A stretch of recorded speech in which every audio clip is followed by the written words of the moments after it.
Racikan Berita 1. Assalamualaikum warahmatullahi wabarakatuh. Waalaikumsalam. Para pemirsa yang budiman, ya, kita saat ini jumpa dalam studio acara ya, yang dipandu oleh kawan-kawan TV One begitu. Dan saya Jiju Purantoro akan memulai diskusi kita, Bang. Diskusi dengan Bang Dr. Asyati Sayuti Asatri begitu. Dimana kita dalam diskusi ini, Bang, akan membahas tentang rencana kenaikan PPN, Bang. Pajak utama dari 11 menjadi 10%, dari 10% menjadi 11%. Itu diberlakukan rencananya tahun depan menjadi 12%. Ya, kemudian katanya begitu, Bang. Nah, ini kan sudah menjadi polemik ya. Polemik sebenarnya di masyarakat ya, antara pro dan kontra begitu. Dan tentunya juga banyak yang kontra, termasuk dari anggota DPR sendiri juga ada sebagian yang kontra terhadap rencana kenaikan ini, karena pasti, Bang, biar pembangunan akan membebani daya beli masyarakat terutama, yang katanya teorinya itu adalah diperuntukkan lebih kepada barang-barang mewah ya, artinya untuk golongan menengah ke atas. Nah, tapi teori tidak seperti itu, Bang. Yang teorinya bahwa kenaikan PPN ini akan juga membebani rakyat kecil sebetulnya. Karena apa? Karena ada dampak yang secara beruntun berkait, Bang, ya, terhadap penjualan barang-barang, baik itu barang-barang biasa maupun barang-barang mewah, Bang. Mau tidak mau itu pasti terkait, Bang.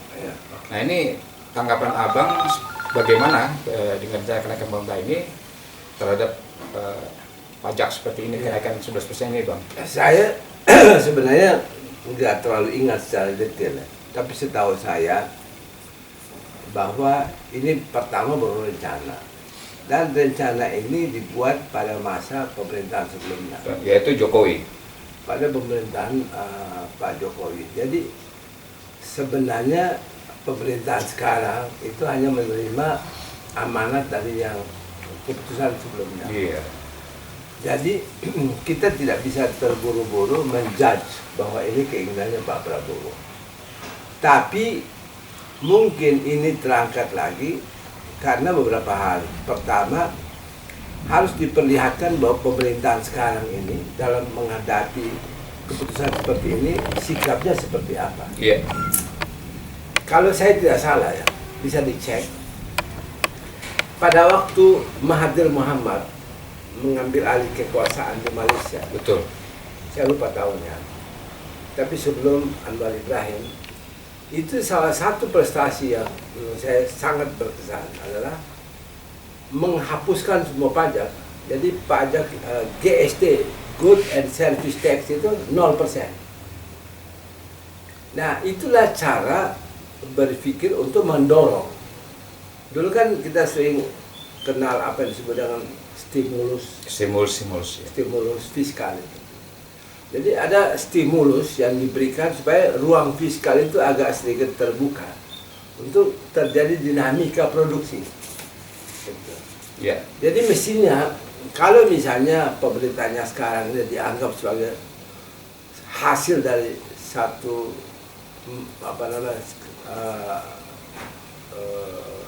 scrimmage, artinya ada anu di depan gawang.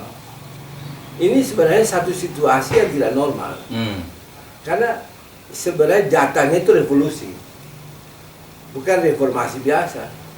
Terhadap pemerintahan sebelumnya yang tidak peduli sama nasib rakyat, ugal-ugalan, gitu.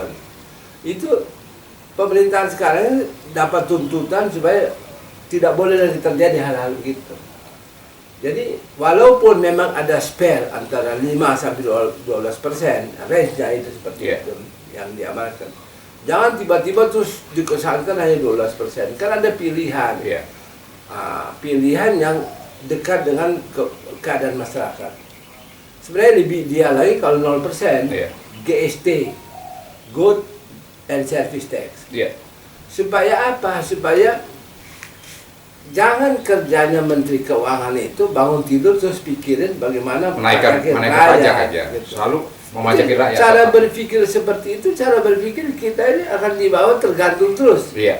Berutang terus, tergantung terus. Saya lama-lama pikir mestinya kalau utang itu menjadi satu ideologi bahwa kita hanya bisa hidup kalau berutang, mestinya dalam undang-undang dasar disebutkan tujuan pemerintahan adalah berutang. Begitu, bukan membangun dengan utang. Bukan untuk kesejahteraan rakyat, Bang. Bukan tujuan pemerintahan seperti dibilang penjajahan dunia harus dihapuskan, kesejahteraan, memajukan kesejahteraan dan bukan itu mencerdaskan kehidupan bangsa. Tapi seolah-olah amanatnya itu adalah untuk bagaimana memajaki rakyat dan berutang. Iya. Ya ini kan Bang ya, tadi singgung Menteri Keuangan ya. Menteri Keuangan kita pasti ingat tidak akan lupa dengan jagonya keuangan katanya, Dr. Sri Mulyani kan begitu. Iya. Dr. Sri Mulyani kan sudah lebih 10 tahun Bang menjabat Menteri Keuangan. Dulu tapi ya? kita lihat Bang, tidak ada prestasi yang selama ini membanggakan buat masyarakat. Dulu, atau meringankan Bang masyarakat. Dulu waktu dia pidato menghadapi pemerintahan Habibie, begitu berapi-api. Semangatnya nanti akan terjadi perubahan struktural, akan begitu. Iya, betul. Tapi lama-lama ini aja boneka aja. Iya, artinya tidak ada kebijakan dari seorang Sri Mulyani yang boleh kita katakan selalu atau membuat keringanan pada masyarakat. Yang ada adalah selalu memberatkan. Dia mengatakan bahwa pajak kita adalah termasuk yang terendah di kawasan Asia. Padahal kan tidak, Bang. Kemarin kita baru dengar Bang. Ini juga harus. Kemarin baru kita dengar, Bang. Ini harus juga kita bantah. Ini harus kita jawab ya, begini. Kelemahan kita dalam argumentasi di ruang publik itu selalu angka kita dibandingkan angka negara lain.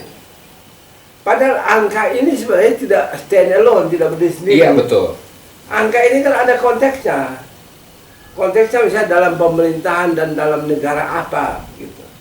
Karena kalau negara yang pemimpinnya banyak bohong, walaupun misalnya angka utang kita kecil, tapi kemampuan bayar kita itu rendah. Iya. Ya kalau angka misalnya angka yang sama nggak bisa dibandingkan dengan negara lain. Yang abang bilang tidak bisa dibandingkan. Contoh nih Bang, konkret itu 2 hari lalu Vietnam sendiri. Vietnam itu setiap tahun malah menurunkan pajaknya. Iya. Itu negara Vietnam kalau dibandingkan Indonesia jauh Bang. SDM-nya, kemudian sumber daya alamnya, SDA-nya juga begitu. Tapi nyatanya negara tersebut bisa menurunkan pajaknya sampai setiap tahun 1-2%. Itu pun dia punya kemampuan membayar. Kemampuan bagus. Kalau negara isinya etik udah rusak, pemimpin kadang bohong sana bohong sini, pendidikannya semakin tidak bermutu, terus kemampuan bayar kita rendah, angka itu tidak bisa dibandingkan dengan negara lain. Contoh tadi Bang Vietnam bahwa dia tidak hanya berdasarkan apa segala sesuatunya hutang Bang. Iya. Ya, justru dia mengurangi pajak rakyat untuk kemudian faktanya rakyat mampu berkembang secara bisnis. Ya, pedagang mereka bisa maju begitu dan akhirnya kembali lagi Bang ke negara ya, pendapatan mereka kembali ke negara sehingga pajaknya bisa diturunkan tiap tahun Bang. Ini fakta Bang. Nah, jika kalau dia mencontohkan negara-negara Asia yang lain itu nggak benar gitu Sri Mulyani. Sri Mulyani itu tidak pernah mensejahterakan rakyatnya Bang, terus terang Bang. Jadi nyusahin rakyat. Sementara hutangnya bertambah terus Bang. Selalu misalnya dibilang misalnya karena counter risk, karena risiko negara, karena risiko satu wilayah tertentu, maka misalnya utang kita bunganya tinggi dan sebagainya. Saya kira jangan dibandingkan dengan negara lain. Intinya kemampuan kita membayar. Ya. Dihitung itu kemampuan membayar seperti apa. Kemampuan membayar ditentukan oleh integritas kepemimpinan, ditentukan oleh sehatnya negara, ditentukan oleh produksi nasional. Gitu dong. Jangan hanya angka utang aja dibanding-bandingin. Jadi tidak ada konteksnya. Konteksnya dihilangkan gitu. Dan memang karena tadi Bang pajak Bang itu adalah tadi mengandalkan pajak rakyat itu ya hampir 60% lebih gitu Bang ya. Sementara pendapatan dari sumber daya alam dan ingat Bang koruptor Bang. Koruptor itu ratusan miliar loh Bang, triliun ya, yang kemarin kasus yang sempat sama tambang itu Bang, perusahaan tetapi itu sekitar 200 triliun lebih Bang. Itu kan kalau untuk kompensasi bayar pajak rakyat itu udah bukan main itu Bang. Ya, jadi artinya tidak bisa mengandalkan dari hanya pajak rakyat atau utang gitu Bang. Nah sementara koruptor itu melenggang secara bebas begitu Bang. Jadi kesimpulan kita perbaiki dulu sistemnya, gali dulu sumber dalam negeri. Betul. Sudah tidak mampu sama sekali kalau kita utang. Setuju. Dan pajak itu terakhir. Iya. Dan pajak itu misalnya kalau karena kesenjangan kita besar, kenanya hanya bagi yang mampu. Kalau yang nggak mampu jangan diperet. Satu lagi catatan untuk dulu saya ingat dalam ketentuan pajak itu pada masa Pak Harto dulu. Pak Harto. Waktu ada GBHN. Oh, iya betul. Itu GBHN. tidak boleh ya di dalam GBHN tidak boleh ada pajak berganda. Iya. Jadi satu misalnya produk misalnya kopi atau misalnya satu bahan yang sudah diproduksi sudah dipajak. Ketika dia dibawa ke hotel di anu lagi tidak boleh lagi ada pajak lagi terhadap itu kan 2 kali dia. Iya kena betul. pajak. Akhirnya dikembalikan lagi kepada pihak konsumen yang Iya. double pajak, konsumen sendiri sudah kena pajak Oh, iya. pribadi, Iya. kemudian kena pajak PPN lagi. Jadi double itu kan Iya. secara Tidak boleh asasnya pajak ada ajas berganda. perpajakan tidak boleh seperti itu, Bang. Iya. Jadi saya pikir saya katakan sekali lagi bahwa Menteri Keuangan Sri Mulyani ini yang sudah puluhan tahun ya menjadi Menteri Keuangan ini tidak pernah ada suatu prestasi yang positif buat rakyat begitu, Bang ya. Yang ada adalah ngemajakin rakyat terus. Sementara utang kita makin bertumpuk, Bang. Artinya perlu disayangkan. Iya. Padahal dulu menurut saya sih sebenarnya itu bagus. Tapi Iya. akhir-akhir ini kelihatan seperti hanya kerjanya rutin untuk memajaki. Iya. Itu yang kita sayangkan. Ya, Terima kasih. demikian rekan-rekan pemirsa bincang-bincang saya dengan Bapak Sayuti Asatri tentang perpajakan yang kemungkinan akan naik kembali gitu kan menjadi 11% Bang ya di tahun depan kira-kira. Iya. Tahun depan tinggal seminggu lagi, Bang. Jadi ini sedapat mungkin kita harapkan bahwa itu untuk dibatalkan saja ya, Bang. Iya. Dibatalkan saja karena kondisi sosial ekonomi masyarakat memang masih belum memadai terhadap naik pajak, karena nanti dampaknya justru Iya. masyarakat banyak, Oke. bukan golongan menengah ke atas, Bang. Ini dampaknya juga Saya juga harus masyarakat. perkenalkan Kang Juju. Kang Juju ini pengacara, nah, salah Enggak. satu pimpinan di Forum Aksi. Iya, Aksi itu alumni kampus ke seluruh Indonesia. Iya kan? Terima kasih, Bang. Ah, Terima kasih. Jadi Juju Purwantoro. Demikian bincang kita. Sampai jumpa lagi pada kesempatan yang akan datang. Wassalamualaikum warahmatullahi wabarakatuh. Terima kasih, Bang. Waalaikumsalam.